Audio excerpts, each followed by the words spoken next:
Hi, I'm Presley, and this is my podcast assignment for my sociology class. So today I'm gonna talk about I'm not good at talking to a camera or talking to other people really, so I decided I wanted to do it myself. Because I feel like I would be more comfortable saying how I actually feel, and instead of having someone here and having the pressure of having to agree with them almost, I guess, because I'm not good at confrontation or disagreeing or something. And I also just don't have a lot of friends, so or I have friends, just not friends who think like me, kinda. But anyways, so most of my talking points and questions I have here are about relationships and social media, and how that reflects onto your life, and how that can make you feel or act as a person, and how basically just the impact social media has on lifestyles and relationships and how people act in general. So let me see which one of these I would like to talk about first. Some of these questions are just about relationships too, so. Okay, we'll do this one. Social media teaches people how to perform relationships instead of build them. So, couples post highlight reels. They're not showing the ins and outs of their relationship and what it really takes to build a connection with someone, because it's more than just taking a picture or looking cute or social media worthy. I mean, it's more than that. No, you have to meet their family. If you're going to be in a long-term committed relationship, it takes a lot of patience, and it takes a lot of you have to knock your walls down. You have to let someone in. You have to let someone actually know you, which I think is really scary for a lot of people, because we're not as perfect as we seem. None of us are as perfect as we seem, or on social media especially. I know me, on my social media presence, I have it all together, but in real life I don't really have it all together. I mean, my life's not in shambles, but if you were to just judge me and my relationships based on what you see on my Instagram page, then it probably wouldn't be how it actually is. It's not the same, and I feel like that's like that for every person, except for people who obviously put their the real on social media, because there are accounts like that show what it actually is. Or there's a girl I follow on TikTok. Her name's Spencer Barbosa, and she posts Instagram, kind of like Instagram versus reality almost, but it's about body image. So it's basically, her page is to promote girls self-worth, make it better, and show them that what you see on Instagram or TikTok isn't real. It's all posed, it's for validation, it's for likes, it's to make people feel better about themselves, or it's not real. And another thing that goes into social media teaches people to perform relationships instead of build them is, people, when you're in a relationship, a lot of people care more about how it looks than how it feels. So how it looks to other people, they care more about that than what it feels like to be with a person.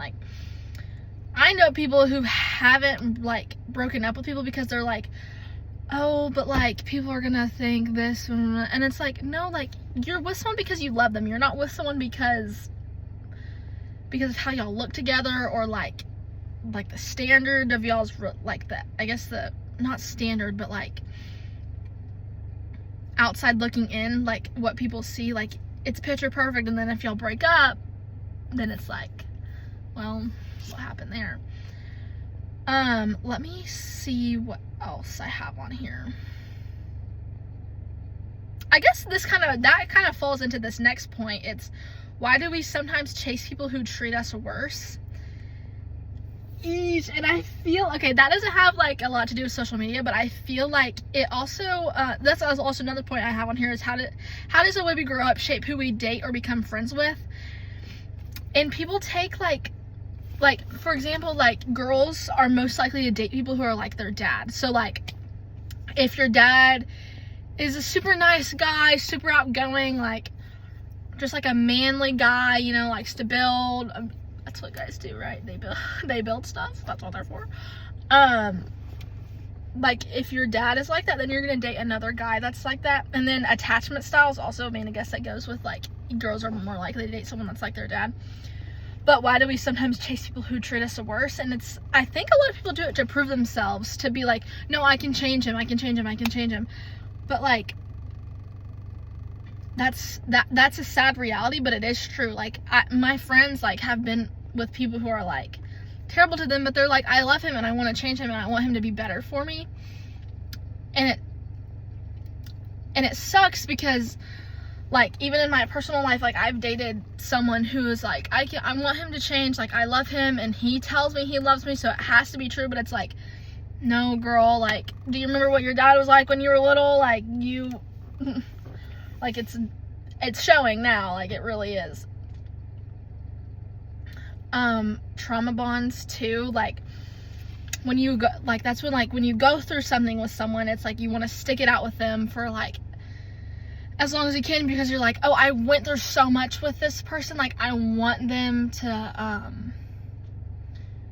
I'm trying to think of the right words to use, but, like, you've gone through so much with someone, you want to stay with them, because it's like, if we can get through that together, then we can get through this problem in our relationship together.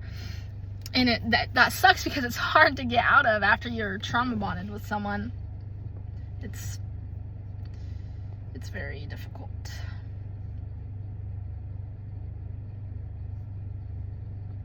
Online validation is replacing real emotional intimacy.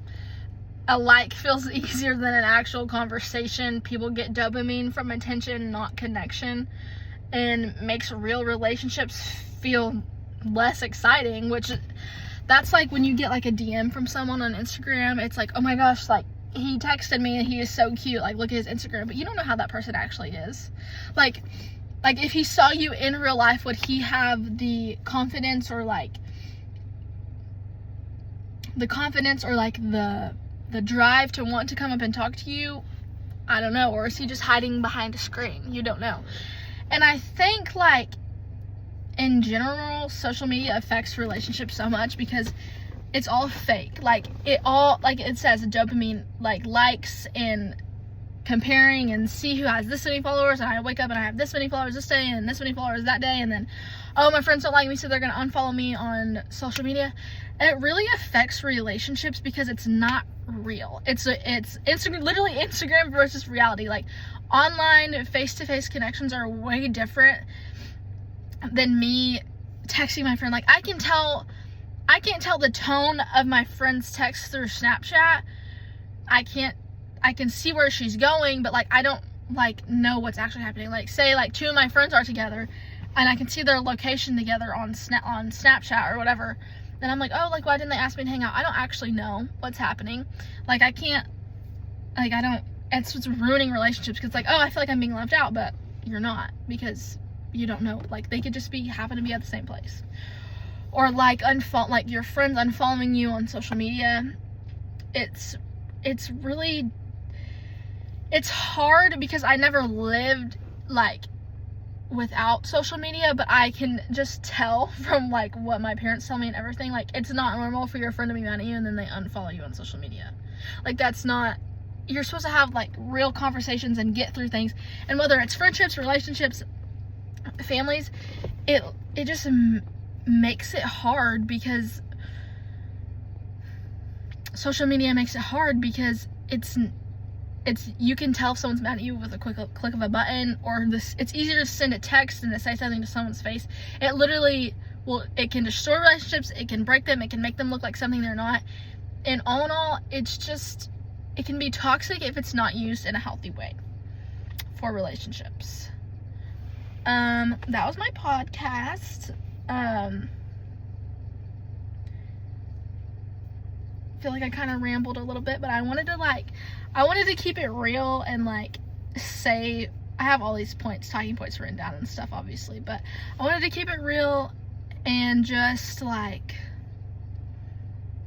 how I actually feel about it, so it might have been a little rambly, but I really do, like, genuinely, I think social media ruins relationships, like, because even when I was in middle school, it was really, like, it was really easy for girls to be like mean to each other through like comments, or I didn't have Snapchat, but Snapchat or Instagram, then like say it to each other's face. And I was actually at the victim of bullying in middle school because of social media. And I think that's probably where my like when I started realizing that it's all fake. I mean, it's not fake. People can literally say whatever they want through social media. You can make yourself look like something you're not. You can ruin friendships, relationships. I mean, it's just like boys in relationships following girls on social media, and then their girlfriend sees that they like to post, and then that causes a big fight. But it's like, okay, but does it actually mean something? Does it mean something? It's a really hard thing to navigate. And I am grateful to have eyes that can see the harmfulness of social media and how it affects people in relationships. And yeah, I'm just grateful to see social media as it really is. Thanks for listening.